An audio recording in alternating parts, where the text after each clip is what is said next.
আসসালামু আলাইকুম। যুব উন্নয়ন অধিদপ্তর বিভিন্ন কোর্সে আবেদনের লিঙ্ক https://ytms.gov.bd/ এটি লিখে আপনি মোবাইল ফোন এবং কম্পিউটার থেকে আবেদন করতে পারবেন। আবেদনের জন্য গুগলে গিয়ে দেখবেন যুব প্রশিক্ষণ ব্যবস্থাপনা সিস্টেম, এই যে এটা, এখানে এটা দেবেন, দিলে চলে আসবে এরকম। এখানে আবেদনপত্র অনলাইনে আবেদন করা যাবে, আবেদনের স্ট্যাটাস যাচাই করা যাবে, প্রাপ্ত সনদপত্র যাচাই করা যাবে, ভর্তির আবেদন প্রক্রিয়া, প্রশিক্ষণ সনদ প্রাপ্তি, সনদপত্র যাচাই করা। এই আবেদনে ক্লিক করবেন। এখানে আবেদন, এটা আবেদন ফর্ম। আবেদন ফর্মে 18 থেকে 35 বছর বয়সী বাংলাদেশের নাগরিক হিসেবে যুব উন্নয়ন অধিদপ্তর থেকে প্রশিক্ষণ গ্রহণ করতে আগ্রহী। অর্থবছর কোর্সের মেয়াদ কোর্স নির্বাচনের পর প্রথমে আমরা এটি একটি আবাসিক কোর্স তৈরি করব। এটা হলো প্রাতিষ্ঠানিক আবাসিক। এইখানে আমরা গবাদি পশু, হাঁস মুরগি পশুপালন, এখানে আমরা একটা ছবি আপলোড করব। এই ছবিটা আমরা আপলোড করলাম। ছবিটা সাইজ হবে 300 বাই 375 পিক্সেল এবং 100 কিলোবাইটের মধ্যে। এটা আমরা করব ঢাকায়, জেলা ঢাকা।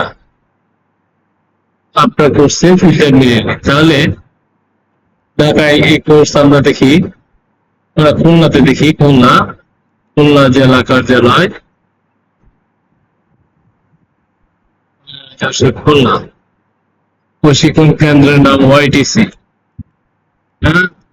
যুব প্রশিক্ষণ কেন্দ্র। অর্থবছর 2026-27 দিয়ে দিলাম। এখন কোর্সের নামটা দিই আমরা। এখন দেখেন কোর্স চলে আসছে। এখানে আপনারা জানেন জাতীয় পরিচয়পত্র অনুযায়ী বাংলাতে নাম এবং ইংরেজিতে নাম লিখবেন। আপনার পিতার নাম লিখবেন বাংলায় এবং ইংরেজিতে, আপনার মাতার নাম বাংলা এবং ইংরেজিতে লিখবেন। এগুলো জাতীয় পরিচয়পত্র দেখে বাংলাগুলো লিখবেন এবং ইংরেজিগুলো জাতীয় পরিচয়পত্র দেখে নাম লিখবেন, এবং এই দুটো নাম এসএসসি সার্টিফিকেট দেখে লিখবেন। আপনার মাতা এবং পিতা এসএসসি সার্টিফিকেট দেখে লিখবেন।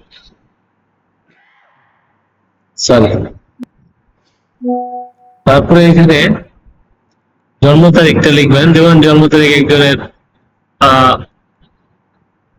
নভেম্বর মাসে 2010,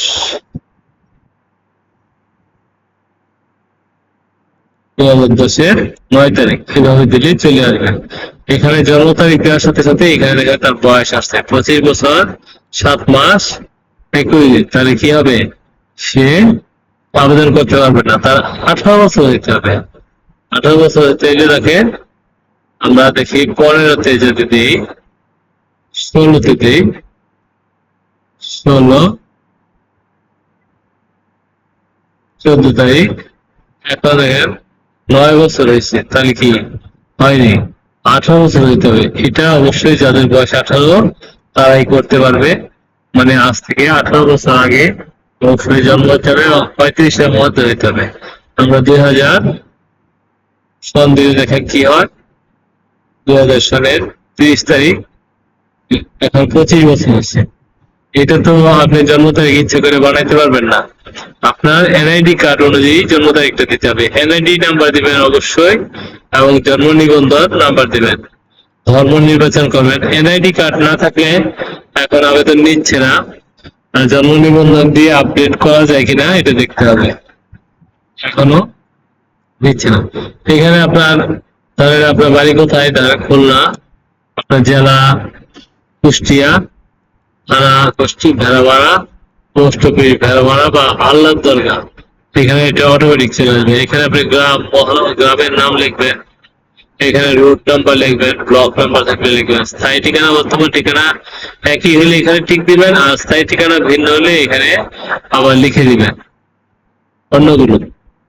শিক্ষাগত যোগ্যতা, সর্বশেষ শিক্ষাগত যোগ্যতা আপনি এইচএসসি পাস করছেন ধরলাম, এখানে পুরুষ, এখানে আপনার মোবাইল নাম্বার দিবেন। এটা পরিবারের আপনারই দুইটা মোবাইল নাম্বার দিবেন, এটা আপনার পরিবারের কারো দিবেন।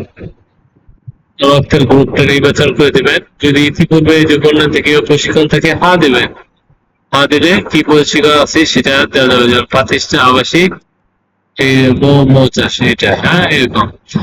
যুব সংগঠনের সদস্য হলে সংগঠনের নাম, ভবিষ্যৎ পরিকল্পনা এটা আপনি ভেবে চিন্তে লিখবেন।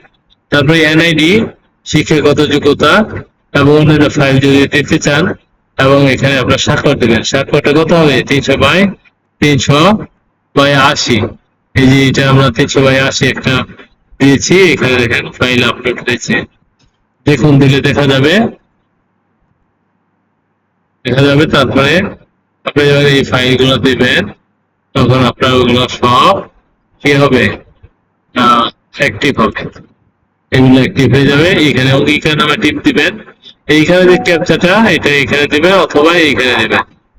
এখানে এখানে নতুন ক্যাপচার জন্য রিফ্রেশ করবেন, করে এই ক্যাপচা এখানে দিয়ে প্রিন্ট প্রিভিউ দিলেন। দেখেন প্রিন্ট প্রিভিউতে আমরা কিছু লিখিনি, তাই এরকম আসছে। যদি আমরা লিখি তাহলে পরিপূর্ণ একটি আবেদন চলে আসবে। প্রিন্ট প্রিভিউ দেওয়ার পরে আপনি এটা সাবমিট করবেন, এখানে সাবমিট বাটন আসবে, সাবমিট করবেন।